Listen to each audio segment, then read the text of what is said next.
Hello everyone, कैसे हो? तो आज स्टार्ट करने जा रहे हैं एटम्स एंड मॉलिक्यूल्स का एक नया लेक्चर नंबर 02। और इस क्लास में डिस्कस करेंगे डाल्टन्स एटॉमिक थ्योरी के बारे में। तो पिछले क्लास में लॉ ऑफ केमिकल कॉम्बिनेशंस देखे थे। उसी लॉस ऑफ केमिकल कॉम्बिनेशंस से डाल्टन्स एटॉमिक थ्योरी जो है दिया गया, जो कि डाल्टन साहब के द्वारा दिया गया था। तो डाल्टन साहब जो है वह उसी लॉ ऑफ केमिकल कॉम्बिनेशंस को यूज करके एक अपना थ्योरी दिए, उसी को डाल्टन एटॉमिक थ्योरी कहा गया। तो डाल्टन एटॉमिक थ्योरी या इसी को पोस्टुलेट्स भी कहा जाता है, डाल्टन पोस्टुलेट्स। और ये आपका स्कूल एग्जाम्स के लिए बहुत फेमस है। 3 मार्क्स में डायरेक्ट क्वेश्चन पूछा जाता है कि postulates of Dalton atomic theory या डाल्टन एटॉमिक थ्योरी क्या था, वो बताइए। तो इसका कुछ पोस्टुलेट्स था। कौन कौन सा पोस्टुलेट्स है उसको एक एक करके पढ़ते हैं। Matter is made up of extremely small individual particles called atoms. Matter जो है वह किससे मिलकर बना होता है?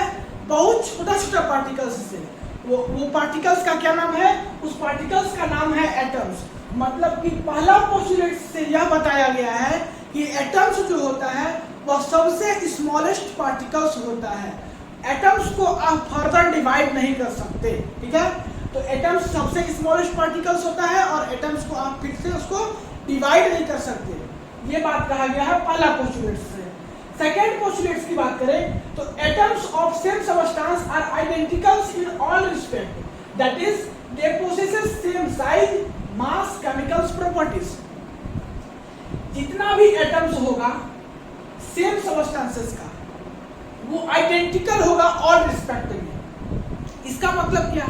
जैसे कि हाइड्रोजन का जितना भी एटम्स होगा वो क्या होगा? सेम होगा साइज में, मास में या केमिकल प्रॉपर्टीज में।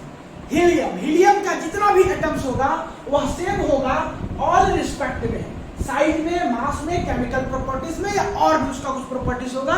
सब में हाइड्रोजन का हर एक एटम्स या हीलियम्स का हर एक एटम्स क्या होगा? सेम होगा according to Dalton. Third Dalton atomic theory में क्या कहा गया कि atoms of different substance are different in all respect. जितना डिफरेंट सबस्टेंस होगा सबका अलग अलग प्रॉपर्टीज होगा। डिफरेंट सबस्टेंस का एटम्स का अलग अलग प्रॉपर्टीज होगा। जैसे कि इस पे कैसे बात करें, हाइड्रोजन और हीलियम्स के लिए, तो हाइड्रोजन के एटम्स का प्रॉपर्टीज अलग होगा, हीलियम्स के एटम्स का प्रॉपर्टीज अलग होगा, या हाइड्रोजन हीलियम्स का जितना भी प्रॉपर्टीज होगा वो सब अलग होगा। तो वही बात कहा गया है कि atoms of different substance are different in all aspect. जितना भी एस्पेक्ट से देखा जाए दोनों का डिफरेंट एलिमेंट्स का एटम्स का, तो वो क्या होगा? अलग ही होगा।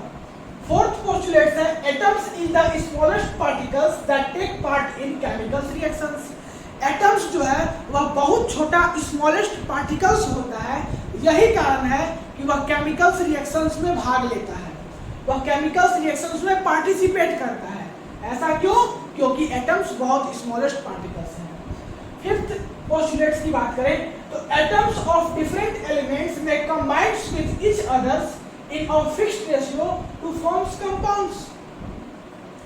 डिफरेंट एलिमेंट्स का जो एटम्स होता है वह कंबाइंड फिक्स रेशियो में कंबाइंड होकर के और एक नया कंपाउंड्स का फॉर्मेशन करता है। ये कहाँ पे आप पढ़े थे? कौन सा लॉ में? कौन सा लॉ में पढ़े थे? आप सोचिएगा, ये आपका होमवर्क है। ये कौन सा लॉ में ये चीज पढ़े थे? नहीं, हम 3 लॉ आपको बताए थे पिछले क्लास में। तो वही बात कहा गया है कि डिफरेंट एलिमेंट्स के एटम्स जो है वह एक फिक्स्ड रेशियो में कंबाइंड होकर के और एक कंपाउंड्स का फॉर्मेशन कराते हैं। Sixth postulates atoms can neither be created nor be destroyed in a reactions. कोई भी रिएक्शंस में न तो एटम्स क्या होता है? क्रिएट होता है और न तो डिस्ट्रॉयड होता है। जैसे कि CaCO3 है, तो CaCO3 को जब हीट करेंगे तो Ca और CO2 बनता है। तो इसमें जो है ना तो एटम क्रिएट हो रहा है और ना तो डिस्ट्रॉयड हो रहा है। तो ये था 6 पोस्टुलेट टोटल इसका डाल्टन एटॉमिक थ्योरी का, जो कि अपने से वो दिए थे खुद से। अब बात करते हैं कि डाल्टन साहब जितना भी थ्योरी दिए उसमें से कुछ जो है वह गलती निकलने लगा, कुछ थ्योरी जो है वह गलत निकलने लगा। तो कौन कौन सा थ्योरी था गलत था वो चीज को देखते हैं। तो डाल्टन पोस्टुलेट्स अगर आपको क्वेश्चंस आए तो ये इसमें 6 को आपको लिखना है, डायरेक्ट 3-4 मार्क्स में आता है आपका एग्जाम में, तो इसको लिख देना है। लेकिन इसी में से कुछ कुछ बातें ऐसी थी जो कि गलत था। क्या था? गलत था। तो कौन कौन सा बात गलत था उस पर बात करते हैं। तो जो गलत बात था उसी को हम बोलते हैं ड्रॉबैक। तो ऐसा भी क्वेश्चन आ सकता है कि drawback of Dalton atomic theory. नहीं, तो इसको क्या क्या ड्रॉबैक था उस पर बात करते हैं। फर्स्ट ड्रॉबैक था कि एटम्स कैन फर्दर सब डिवाइडेड इनटू सब एटॉमिक पार्टिकल्स। यहां पर कहा गया था कि एटम्स को जो है वो आप फर्दर डिवाइड नहीं कर सकते, लेकिन ये चीज बाद में प्रूफ किया गया कि एटम्स को जो है वह आप फर्दर डिवाइड कर सकते हो। और एटम्स को जो फर्दर डिवाइड करते हो वही तो होता है इलेक्ट्रॉन, प्रोटॉन एंड न्यूट्रॉन। क्या होता है? एटम्स को ब्रेक करने पे, फर्दर डिवाइड करने पे वहीं से तो इलेक्ट्रॉन और प्रोटॉन्स और न्यूट्रॉन्स का फॉर्मेशन हुआ था। तो यहां से प्रूफ हुआ कि एटम्स को आप फर्दर डिवाइड कर सकते हो। तो ये क्या था? एक डाल्टन साहब का कमी था। सेकेंड इसका ड्रॉबैक है कि एटम ऑफ सेम एलिमेंट्स में हैव डिफरेंट मासेस। पोस्टुलेट्स में क्या कहा गया था कि जितना भी सेम एलिमेंट्स का एटम्स होता है उस सब का क्या है? प्रॉपर्टीज सेम होता है। जैसे कि मास जो है वो सेम होता है, सेम एटम्स का मास, सेम एलिमेंट्स के एटम्स का मास सेम होता है। ये डाल्टन पोस्टुलेट्स में कहा गया था, लेकिन ये बाद में प्रूफ किया गया कि सेम एलिमेंट्स का एटम्स का मास जो है वो भी डिफरेंट होता है। इसका कारण है आइसोटोप्स। इसका कारण है आइसोटोप्स। तो आइसोटोप्स और आइसोबार्स आपको अगले क्लास में पढ़ना है, अगले क्लास में, अगले चैप्टर में, तो वहां भी बात करेंगे। तो यही कारण है कि हाइड्रोजन का मास 1 भी होता है, 2 भी होता है और 3 भी होता है। कारण क्या है? आइसोटोप्स। ठीक है, तो वही बात लिखा हुआ है कि एटम्स ऑफ सेम एलिमेंट्स में हैव डिफरेंट मासेस। थर्ड इसका ड्रॉबैक है कि एटम्स ऑफ डिफरेंट एलिमेंट्स में have same masses. Different elements के एटम्स का मास सेम होता है। ये चीज भी एक ड्रॉबैक निकल के आया। कैसे? बात करते हैं हम किसका? आर्गन का और कैल्शियम का। तो आर्गन और कैल्शियम जो है वो पीरियोडिक टेबल में आप देखना तो इसका एटॉमिक नंबर डिफरेंट होता है, बट मास जो है वह सेम होता है।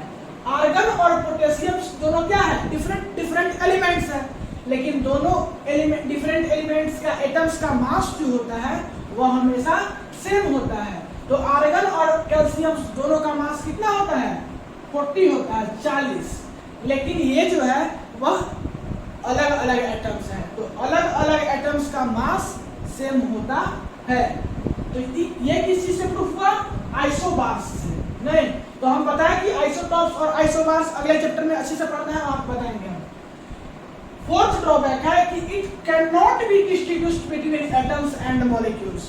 ये जो डाल्टन पोस्टुलेट्स था वह एटम्स एंड मॉलिक्यूल्स का डिफरेंस नहीं बता पाया, ये दोनों को डिवाइड नहीं कर पाया सही तरीके से कि भाई एटम्स क्या होता है और मॉलिक्यूल्स क्या होता है, दोनों में डिफरेंस क्या होता है, यह जो है वह डाल्टन पोस्टुलेट्स नहीं बता पाया।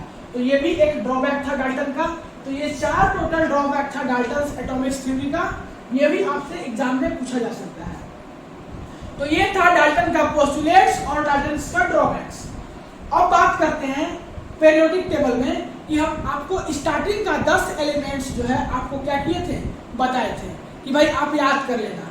नहीं, अब आज जो है हम आपको 10 और नया बताने वाले हैं एलिमेंट्स, जो कि आप उसको याद कर लीजिए, क्योंकि ये सब जो है आपके यूज में आएगा। तो वहां तक 10 सफिशिएंट था, यहाँ तक 20 सफिशिएंट है।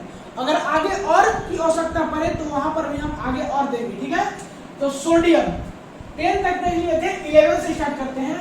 11 नंबर पे है सोडियम, मैग्नीशियम, उसके बाद aluminium, silicon, phosphorus, sulphur, chlorine, argon, potassium, calcium. ठीक है, ये 11 से 20 तक है। इस डाटा को याद कर लीजिएगा। और इसको बोलते हैं सिंबल, जो कि IUPAC सिंबल, इंटरनेशनल सिंबल है। नहीं, तो यही फॉलो होता है। सिंबल को कैसे लिखते थे? फर्स्ट को कैपिटल, सेकेंड को स्मॉल, और वो भी प्रिंट हैंड लेटर में, ठीक है। तो वही चीज किए हैं, सबका सिंबल लिख दिए हैं, तो इसको याद कर लीजिएगा। इस क्लास में इतना ही, मिलते हैं अगले क्लास में। अगले क्लास में हम पढ़ेंगे बहुत ही interesting topics, what is atoms and what is molecules. तो उसका वेट कीजिए और पढ़ाई करते रहिए। All the very best.